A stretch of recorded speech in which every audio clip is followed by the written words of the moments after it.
আগেও বলছি আমাদের দাওয়াত ছিল, তো আমরা যাইতে পারি নাই। আর আসলে হচ্ছে আপুর বাসাটা ১০ তলা, অনেক উপরে আর উঁচা উঁচা সিঁড়ি। আর যেহেতু আমি প্রেগনেন্ট, তো আমি এই জন্য যাইতে পারি না। আর সিঁড়ি বেয়ে এত উপরে যাওয়া আবার নামা আমার জন্য খুব কষ্ট হয়ে যাবে, এই জন্য যাওয়া হয় নাই।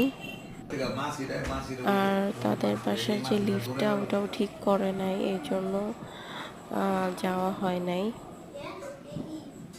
এই জন্য আমার হাজবেন্ড আর হচ্ছে আমার মেয়ের দাদা উনি গেছে। আর ওর দাদি বাসায় আছে, যেহেতু আমরা বাসায় আছি এই জন্য উনি বাসায় আছে, উনি যাবে না। আমরা গেলে হয়তো উনিও যাইতো, কিন্তু আমরা যাইনি। এই জন্য উনি বাসা খালি রেখে যাবেন আর কি, যেহেতু কয়দিন পর আমরা চলেই যাব।